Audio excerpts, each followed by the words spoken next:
ನಮಸ್ಕಾರಗಳು ಸ್ನೇಹಿತರೆ. ನಾನು ನಿಮ್ಮ ಕಲ್ಯಾಣ್ ರಾಜ್ ಗೊಬ್ಬೂರ್ಕರ್. ಧರ್ಮಪೀಠ ವಾಹಿನಿಗೆ ತಮಗೆಲ್ಲ ಸ್ವಾಗತ.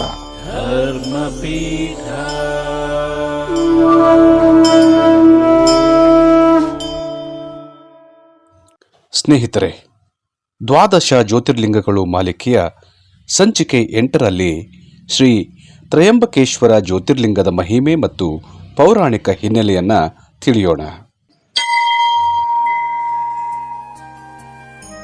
ಸ್ನೇಹಿತರೆ, ನಮ್ಮ ಪಕ್ಕದ ರಾಜ್ಯ ಮಹಾರಾಷ್ಟ್ರ. ಈ ರಾಜ್ಯದ 3ನೇ ದೊಡ್ಡ ನಗರ ನಾಸಿಕ್. ಈ ನಾಸಿಕ್ ನಗರದ ಪಶ್ಚಿಮಕ್ಕೆ 30 ಕಿಲೋಮೀಟರ್ ಸಾಗಿದರೆ ಶ್ರೀ ತ್ರಯಂಬಕೇಶ್ವರನ ಸನ್ನಿಧಿ ಸಿಗುತ್ತೆ. ಈ ಜ್ಯೋತಿರ್ಲಿಂಗದ ಕುರಿತು ಧರ್ಮ ಗ್ರಂಥಗಳಲ್ಲಿ, ಶಾಸ್ತ್ರ ಪುರಾಣಗಳಲ್ಲಿ ಹೇಳಲಾಗಿದೆ ಮತ್ತು ವರ್ಣಿಸಲಾಗಿದೆ. ಶಿವಪುರಾಣದಲ್ಲಿ ಉಲ್ಲೇಖವಾಗಿರುವ ಕಥೆ ಪ್ರಕಾರ ಮಹರ್ಷಿಗಳಲ್ಲಿ ಗೌತಮರಿಗೆ ಬಹಳ ಮುಖ್ಯವಾದ ಸ್ಥಾನವಿದೆ. ಕೆಲವು ಕಡೆ ಮಹರ್ಷಿ ಗೌತಮರು ಎಂದು ಇದ್ದರೆ, ಇನ್ನು ಕೆಲವು ಕಡೆ ಬ್ರಹ್ಮರ್ಷಿಗಳ ಪಟ್ಟಿಯಲ್ಲಿಯೂ ಅವರನ್ನು ನಾವು ಕಾಣಬಹುದು. ಈ ಗೌತಮ ಮಹರ್ಷಿಗಳ ಜೀವನದಲ್ಲಿ ನಡೆದ ಒಂದು ಘಟನೆಯಿಂದ ಶ್ರೀ ಮಹಾದೇವನು ಭೂಮಿಗೆ ಬರಬೇಕಾಗುತ್ತದೆ. ಜ್ಯೋತಿರ್ಲಿಂಗ ರೂಪದಲ್ಲಿ ಇಲ್ಲಿ ನೆಲೆ ನಿಂತು ಕೋಟ್ಯಾಂತರ ಭಕ್ತರ ಪಾಲಿಗೆ ಆರಾಧ್ಯ ದೈವನಾಗಿ ಕಾಪಾಡತೊಡಗುತ್ತಾನೆ. ಗೌತಮ ಮಹರ್ಷಿಗಳು ತಪೋನಿಷ್ಠರು. ಸದಾಕಾಲ ತಪ ಜಪ ಧ್ಯಾನದಲ್ಲಿದ್ದು ಆತ್ಮದ ಉನ್ನತಿ ಸಾಧಿಸುತ್ತಾ ಸಮಾಜಕ್ಕೂ ಒಳ್ಳೆಯದನ್ನು ಬಯಸುತ್ತಾ ತಮ್ಮದೇ ಆದ ತಪೋವನದಲ್ಲಿ ಪತ್ನಿ ಅಹಲ್ಯಾದೇವಿಯೊಂದಿಗೆ ವಾಸ ಮಾಡುತ್ತಿದ್ದರು. ಇದೇ ತಪೋವನದ ಸುತ್ತಮುತ್ತ ಬೇರೆ ಬೇರೆ ಸಾಧಕರು ವಾಸವಾಗಿದ್ದರು. ಒಂದು ದಿನ ಈ ಸಾಧಕರ ಪತ್ನಿಯರು ಮತ್ತು ಗೌತಮ ಮಹರ್ಷಿಗಳ ಪತ್ನಿ ಅಹಲ್ಯಾದೇವಿಯ ನಡುವೆ ಕ್ಷುಲ್ಲಕ ಕಾರಣಕ್ಕೆ ಜಗಳ ಉಂಟಾಗಿ ಮನಸ್ತಾಪ ಬೆಳೆದು ಬಿಡುತ್ತದೆ. ಈ ವಿಚಾರ ಅಹಲ್ಯಾದೇವಿ ದೊಡ್ಡದು ಮಾಡದೇ ಇದ್ದರೂ ಉಳಿದವರು ಈ ವಿಚಾರವನ್ನ ತಮ್ಮ ತಮ್ಮ ಪತಿಗಳಿಗೆ ಹೇಳುವರು. ಅವರು ಇದನ್ನು ಗಂಭೀರವಾಗಿ ತೆಗೆದುಕೊಂಡು ಎಲ್ಲರೂ ಸೇರಿ ಗೌತಮ ಮಹರ್ಷಿಗಳನ್ನು ಆ ಸ್ಥಳದಿಂದ ನಿರ್ಗಮಿಸಬೇಕು, ಹಾಗೆ ಮಾಡೋಣ ಎಂದು ತೀರ್ಮಾನ ಮಾಡುವರು. ಆದರೆ ಮಹರ್ಷಿಗಳನ್ನು ಸುಮ್ಮನೆ ಅಲ್ಲಿಂದ ನಿರ್ಗಮಿಸುವಂತೆ ಮಾಡುವುದು ಅಷ್ಟು ಸುಲಭದ ಕೆಲಸವಾಗಿರಲಿಲ್ಲ. ಹಾಗಾಗಿ ಎಲ್ಲರೂ ಸೇರಿ ಗಣಪತಿ ದೇವರನ್ನು ಕುರಿತು ಆರಾಧನೆ ಮಾಡುವರು. ಅವರ ಭಕ್ತಿಗೆ ಗಣಪತಿ ದೇವರು ಪ್ರಸನ್ನಗೊಳ್ಳುವರು. ಅವರ ಮುಂದೆ ಪ್ರತ್ಯಕ್ಷಗೊಂಡು ಏನು ವರ ಬೇಕು ಕೇಳಿ ಎಂದು ಹೇಳುವರು.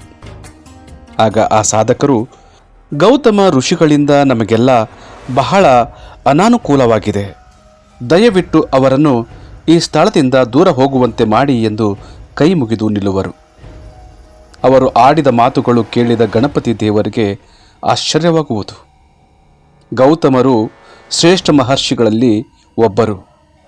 ಅವರನ್ನು ಹೀಗೆ ಅವಮಾನ ಮಾಡುವುದು ಸರಿಯಲ್ಲ, ಬೇರೆ ಏನಾದರೂ ವರ ಕೇಳಿ ಕರುಣಿಸುತ್ತೇನೆ ಎಂದು ಹೇಳುವರು.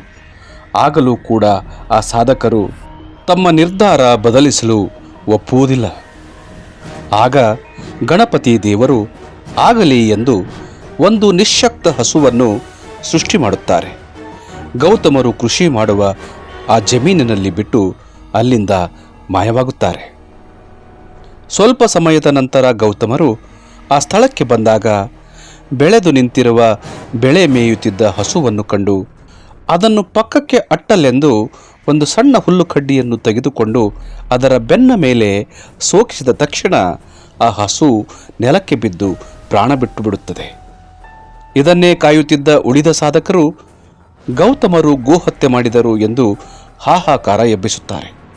ಅಲ್ಲದೆ ಎಲ್ಲರೂ ಒಂದಾಗಿ, ನೀವು ಈ ತಪೋವನದಲ್ಲಿ ಇರಲು ಯೋಗ್ಯರಲ್ಲ, ಇಲ್ಲಿಂದ ನಿರ್ಗಮಿಸಿ, ಯಾಕೆಂದರೆ ಗೋಹತ್ಯೆ ಮಾಡಿದವರ ಸನಿಹ ಇರಲು ನಾವು ಸಿದ್ಧರಿಲ್ಲ, ಗೋಹತ್ಯೆಯ ಪಾಪ ನಮಗೂ ಬರಬಹುದು ಎಂದು ಖಡಾಖಂಡಿತವಾಗಿ ಹೇಳಿದಾಗ ಗೌತಮರಿಗೆ ಆಶ್ಚರ್ಯವೂ ಆಗುವುದು, ಅತಿ ದುಃಖವೂ ಆಗುವುದು. ಆದರೆ ಉಪಾಯ ಕಾಣದೆ ಗೌತಮ ಮಹರ್ಷಿಗಳು ಪತ್ನಿಯೊಂದಿಗೆ ಒಂದು ಗಾವುದ ದೂರ ಹೋಗಿ ವಾಸ ಮಾಡತೊಡಗುವರು. ಆದರೆ ಆ ಸಾಧಕರು ಗೌತಮರನ್ನು ಅಲ್ಲಿಯೂ ಇರಲು ವಿರೋಧಿಸುವರು.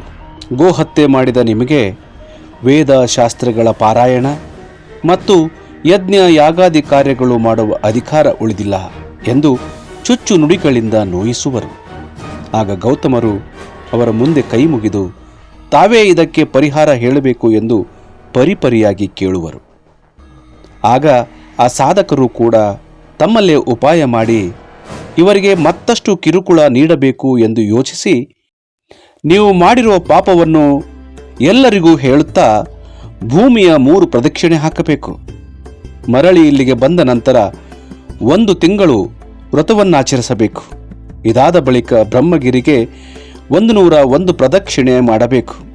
ಅಲ್ಲದೆ ಗಂಗೆಯನ್ನು ತಂದು ಅದರಲ್ಲಿ ಶುಚಿಯಾಗಿ 1 ಕೋಟಿ ಶಿವಲಿಂಗಗಳಿಂದ ಶಿವನ ಆರಾಧನೆ ಮಾಡಬೇಕು. ಇದಾದ ಬಳಿಕ ಪುನಃ ಗಂಗೆಯಲ್ಲಿ ಮಿಂದು ಬ್ರಹ್ಮಗಿರಿಗೆ ಮತ್ತೆ ಪ್ರದಕ್ಷಿಣೆ ಮಾಡಿ 100 ಕೊಡಪಾನಗಳಿಂದ ಪವಿತ್ರ ಜಲ ಬಳಸಿ ಶಿವಲಿಂಗಕ್ಕೆ ಅಭಿಷೇಕ ಮಾಡಬೇಕು. ಆಗ ನಿಮ್ಮ ಶುದ್ಧಿಯಾದೀತು ಎಂದು ಅಪ್ಪಣೆ ಕೊಡಿಸಿದರು. ಆ ಸಾಧಕರ ಮಾತಿನಂತೆ ಗೌತಮ ಋಷಿಗಳು ಅವೆಲ್ಲವನ್ನೂ ಮಾಡಿ ಮುಗಿಸಿ ಪತ್ನಿಯೊಂದಿಗೆ ಮತ್ತೆ ಭಗವಾನ್ ಶಿವನ ಆರಾಧನೆಯಲ್ಲಿ ತಲ್ಲೀನರಾದರು. ಇದರಿಂದ ಪ್ರಸನ್ನನಾದ ಶಂಕರನು ಪ್ರಕಟಗೊಂಡು ಗೌತಮ ಋಷಿಗಳಲ್ಲಿ ಏನಾದರೂ ವರವನ್ನು ಕೇಳಲು ಹೇಳುವರು.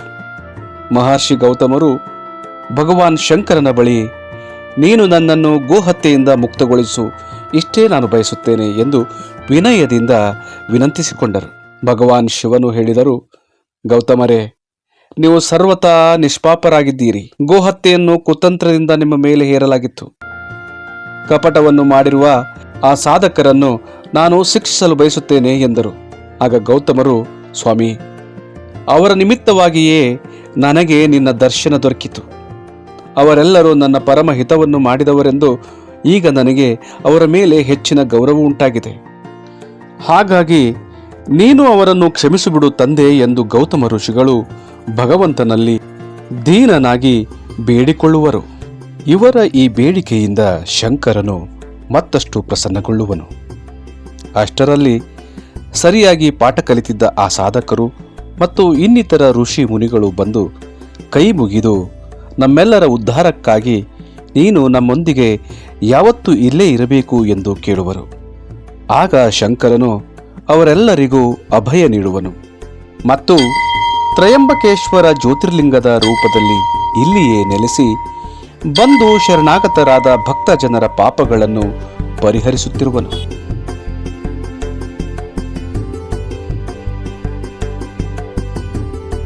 ಸ್ನೇಹಿತರೆ, ಈ ಎಲ್ಲ ವಿಚಾರಗಳು ಶಿವಪುರಾಣದಲ್ಲಿ ಸಿಗುವ ಉಲ್ಲೇಖಗಳೇ ಆಗಿವೆ. ತಮಗೂ ತಮ್ಮ ಕುಟುಂಬಕ್ಕೂ ಸಕಲ ಸೌಭಾಗ್ಯ ಕರುಣಿಸಲಿ ಎಂದು ಧರ್ಮಪೀಠ ವಾಹಿನಿ ಬಯಸುತ್ತದೆ.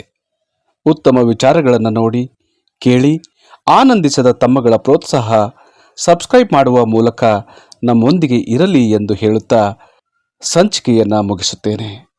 ನಮಸ್ಕಾರಗಳು. ಧರ್ಮಪೀಠ